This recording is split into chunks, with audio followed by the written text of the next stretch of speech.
Taiwan as an independent state which has no claims to anybody. How Taiwan itself is learning from the situation in Europe. I wouldn't say that we are good, but we try to do our best. Let more and more people know about this beautiful country and nice people who live there. This is the story of how Lithuania became Taiwan's little big best friend.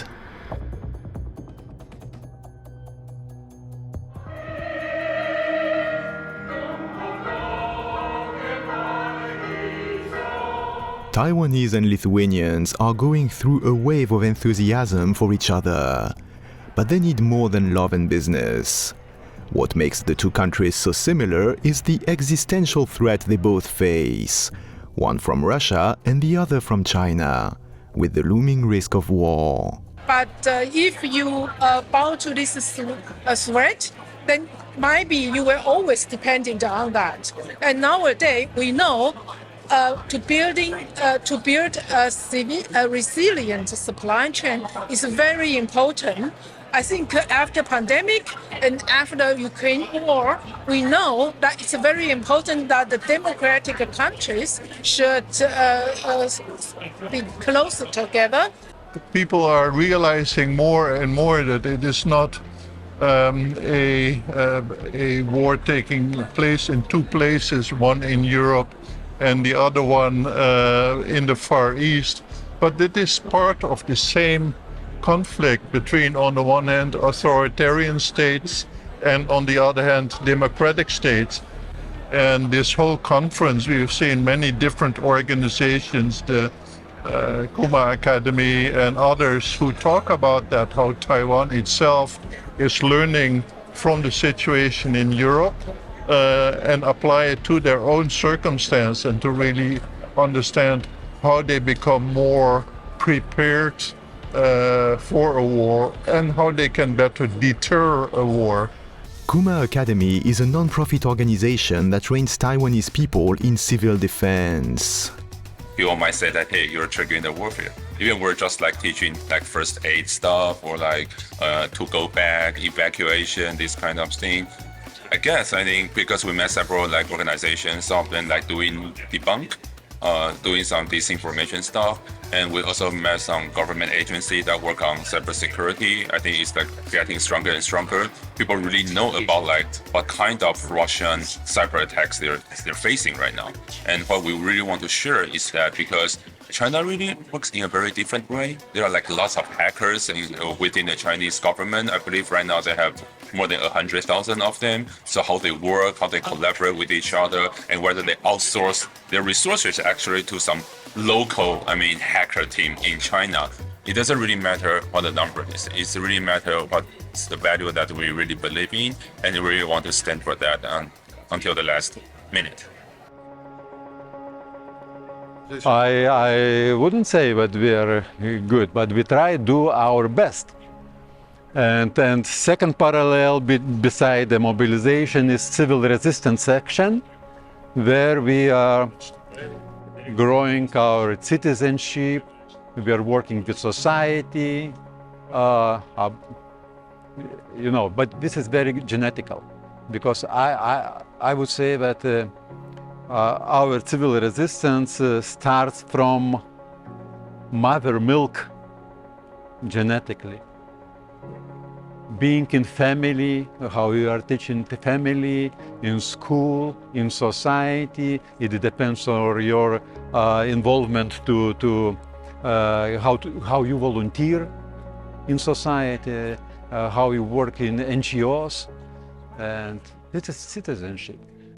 It is very inspirational for us to see if you persist, if you have strong will, you can get the goal, which is what we are asking for. No more country and no more independent sovereign country of Taiwan. China's ambitions on Taiwan and Russia's desire to overtake Lithuania are the elephant in the room in any conversation about the links between Vilnius and Taipei. Moskva, Pekin, Moskva, Pekin.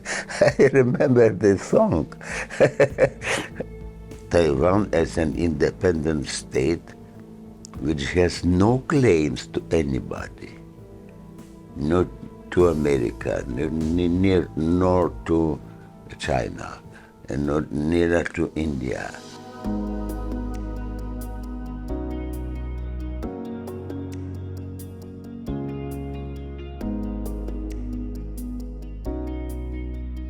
有哪些是一样的？我觉得，我先说，就是台湾的国家的情况，就是立陶宛跟台湾，一样的地方就是我们是小国家，然后旁边有大的威权国家。然后他们就是会威胁，台湾一直被中国大陆威胁。那立陶宛，虽然我们很幸运，我们是独立的国家，但是现在也是常常被俄罗斯威胁，所以这是我们的一样的地方。我们都是面对安全的问题。对，那我们都是很爱自由的，所以立陶宛人一直支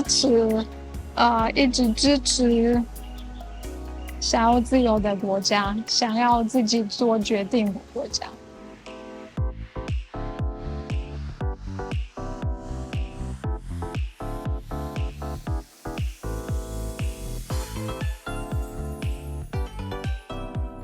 My name is Lin. I'm from Taiwan, and in the past 3 years, I spent my time in Lithuania, Kaunas, and I recently just came back for the work.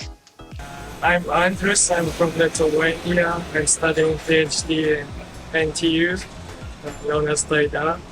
My name is Kirill. I'm from Belarus, unfortunately, and I'm also studying at TU, which makes us schoolmates.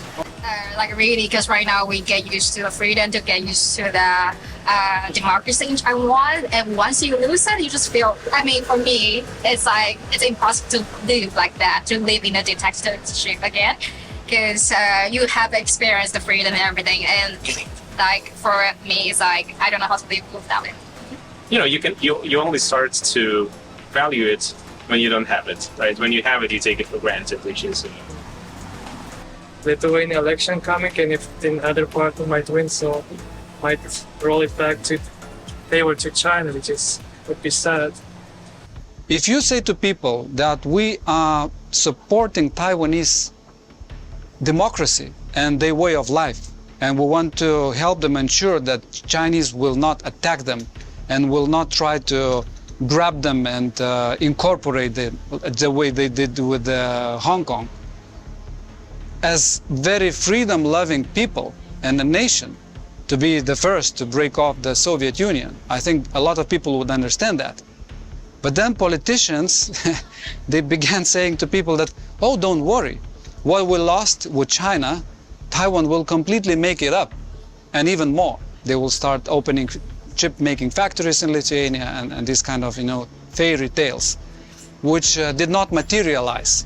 And it's probably impossible to materialize because it's a democratic country, and government cannot just say to any company, hey, now you start buying Lithuanian goods. So there was a little bit of, well, not a little bit, but quite a lot of overpromise in that sense from the side of politicians. Taiwan and Lithuania both met with lots of success and resilience despite their small size, which raises the question of whether little countries have strong diplomatic assets. Yes, small country, any country have an impact, right? Especially if it's a democratic country and you have your voice, you can say, you have a right to say whatever you think on your mind, right? So it's very powerful. I don't think it will not last. I think it's Lithuania's position, so it's not, Lithuania is not a butterfly that, oh, we are changing our opinion today or we will change tomorrow. I think it's, Lithuania is a democratic country, right? And we've been going that way steadily. So it's Lithuania's one of the goals to support democratic countries' democracy? No reasonably thinking person would think that we suddenly close the embassy of Taiwan in Lithuania. So I just think they probably, the rhetorics and some diplomatical gestures will be done if the opposing party comes to power next year towards China, trying to maybe somehow pacify this, to reopen our embassy in Beijing. But no, I don't think it could be like a 180-degree turn. It's not possible, the way I see it. So I think that's probably the most important thing, is to maintain visibility and let more and more people know about this beautiful country and nice people who live there.